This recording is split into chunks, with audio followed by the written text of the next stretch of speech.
Hey everyone, today I'm coming to you with a review of the brand new Marvel Legends Thor Love and Thunder Korg Build-A-Figure Waves Groot or Teenage Groot. Now, this is the final normal figure in the wave besides the Korg Build-A-Figure, and it has been an absolute wave and a half. I really like this wave a lot. It definitely shows what the Marvel Legends team can do when they have the ability and the clearance to do an entire MCU wave. And I'm going to do the ranking tomorrow in the Korg wave, in the Korg review, so you'll see all the figures ranked and everything tomorrow, but today we're going to focus on Groot. And this is actually a way better figure than I was expecting. The added accessories completely knock this figure out of the park. So without further ado, let's get into I Am Groot, his review. So before we go over Groot, I want to go over the box. Now, this is, of course, just the normal Thor Love and Thunder packaging, which is awesome. But you can see Groot there on the side, looking like Groot. And then Groot on the other side. And his bio reads, Groot, I am Groot. Yeah. Je suis Groot. I'm not going to do the rest, but I am Groot. That's his bio. That's all you need. All the other figures, so we've done all these. We're doing him right now, and then we're gonna do Korg tomorrow. But yeah, that's the damn box, and you can see the hammer on the top. So the Groot figure himself is a reuse of the 2018 Toys R Us exclusive 3-pack with Rocket, Groot, and Thor. But this one is, in my opinion, leaps and bounds better because the old Groot I thought was good at the time.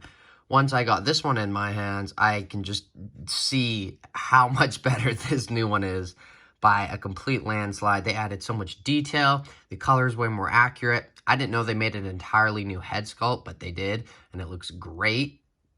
You can see on this one, it was very, very brown. Like, not that this one isn't, but it was a dark, dark brown compared to this Groot. And I just don't think that's that accurate, like, in the grand scheme of things. So I'm very happy to get this, this re-release Groot. I didn't think that I wanted it personally when it was shown. Like, obviously, I was going to get it for the Build-A-Figure piece. And, it's a cool Groot figure, but I didn't know it was as much of a change as it actually is compared to the 3-pack one. Now, this figure isn't bad, but, just comparing them, it's kind of day and night. But, yeah, let me know your thoughts. Which one is your favorite? This one, in my opinion, because this one came with, like, a tablet, and I think that's it. And this one comes with a whole bunch of accessories. So he first comes off with one extra hand. Now, this is a gripping hand, so you can see it's for his right side. Put it in the hand. And gripping hand for a gun or a trigger hand must mean that there is a gun included. And oh boy, is there. Damn, this is a Guardians of the Galaxy kind of gun. Very interesting. And I mean, I like it. I don't have any complaints about it. But I remember, I don't remember. I think he brought it to Nidavellir, but I don't really remember Groot using a gun that often. Maybe he'll use it more in Love and Thunder and Guardians of the Galaxy, but oh my goodness. Go into thy hand. Why is this so hard? I have no clue. Okay, but you kind of get the point once you get the trigger finger on, which doesn't seem to want to work today. But anyway, yeah. He can hold it once you finesse it, and then he can kind of get it in the other hand. And you know what? I'm going to keep doing this. No cuts, nothing. It's going to work. It's going to work, ladies and gentlemen. It's going to work. Come on. Come on. Where is it? Why is this so... Okay, you know what? It's not going to work, but you get the point.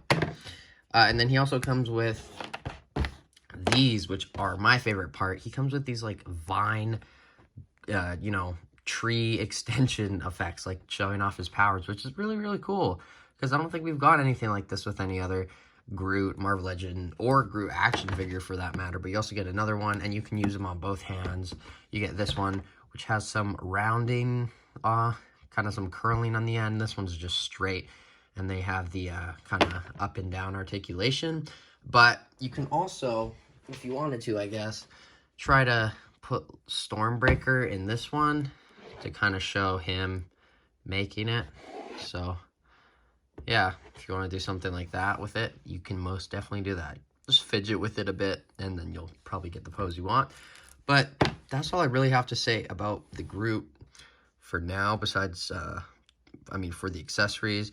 The rest of the figure is pretty straightforward. It's the same mold, but, you know, great sculpt on it, great effects, just like as in the color. It's not a lot, but it's enough to make it not just be one flat color. And it's not like shading, it's just like this extra color that they kind of put onto only the front though, not the back really. Well, there's some on the arm, but you know, pretty straightforward. And then the head obviously is different, like I mentioned. Bunch of, you know, twigs growing out the top, which is always funny. But the sculpt on this head is just amazing. It's like, it's so Teen Groot. Like, it looks exactly like him. Wow, this figure is awesome. So, without further ado, let's get into his articulation. So, before I get into the articulation, I finally got the gun in his hand, and it looks actually pretty good. It's not a trigger hand, but, you know, it works. Well, it's a trigger hand, but my point is it's not the articulation that would normally be with a, you know, trigger hand. For example, like, I was going to say Star-Lord, but he doesn't have that either. I guess, like, Mighty Thor had that, but she doesn't have a gun. So his articulation is pretty, you know, limited. Not limited, but I think it's the best they could have done with a figure this skinny. So the head can look up that much. It can go down that far. There is a lot of rocking on it, which wasn't really there or present on the prior version. But, you know, I think it might just be because they expanded the hole under the head. The arms go out that far. They go full 360. There's a single jointed elbow that goes in less than 90. And then the hands go up, down, full 360 on all hands, except for these ones, which go up and down that way. Same with this. And then the ab crunch doesn't go down that much, goes down that much. Back, side, side, full 360. Leg kicks forward that much. To the side, a lot. And you can take the legs off if you want. They're just on there very loosely. And then you can do the splits, like I said. He can kick back. And then he has a single jointed knee, which goes in less than 90, which kind of sucks, but oh well. When you put it back, though, it blends in very well to the wood. And then the feet go up, down, and he has ankle pivot, which, interesting feet, but they're Groot feet. They're certainly accurate, but interesting nonetheless. So let's get on to some comparisons. So obviously, first off, I want to compare him next to the other and only Teen Groot that they have made. I mean, they made that cheap 5 POA one, but there you can see the difference between them, and I think it's just light and dark here. Like this one, it literally is light and dark. This is a dark brown that they used on it. Not at all screen accurate looking back on it, but hey, I thought it worked for the time, but that was kind of when not all the figures were as detailed as they are now. This is so awesome, and just, it feels more premium to me. And then I'll compare him next to Big Groot from the Guardians of the Galaxy Volume 2 re-release.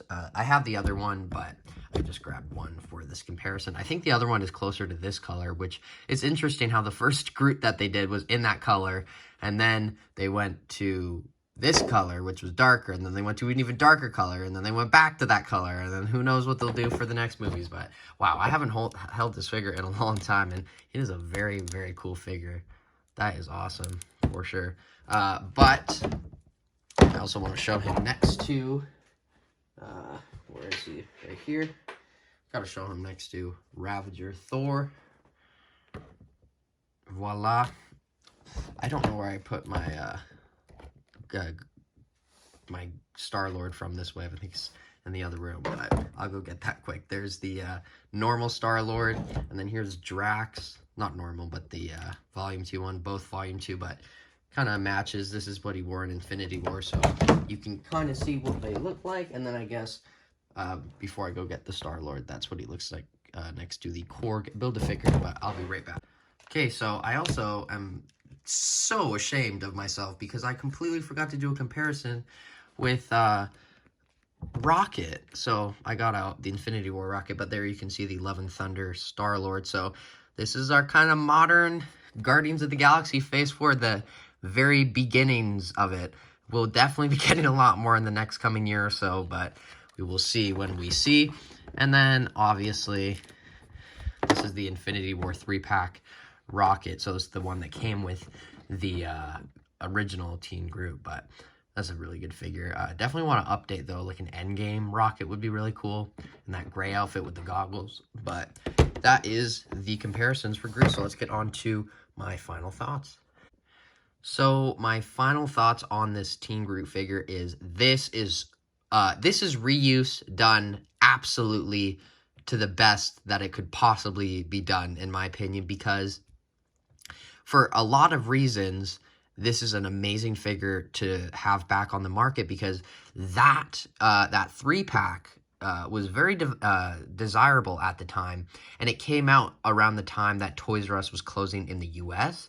So as it was closing and they weren't getting more stock in, some stores would get the 3-pack, very few would, but it was open in Canada, so obviously I got the 3-pack because we still have Toys R Us here.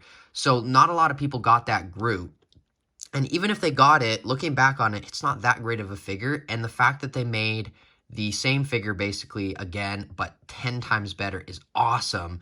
And it was just a really rare figure. And to have it just be in an assorted normal wave with a bunch of new accessories, way more accurate, new head sculpt, gun, and you get the Korg Build-A-Figure piece. Just an absolutely amazing figure. But that being said, it is definitely a smaller figure. It's very skinny, you know. There's not a lot of plastic here compared to, like, the Star-Lord or even how the Thor. And, you know, the prices are going up. So paying around $35 to $40 for this figure, I'm not as mad about that as I, thought I would be, because I find myself enjoying this figure more and more.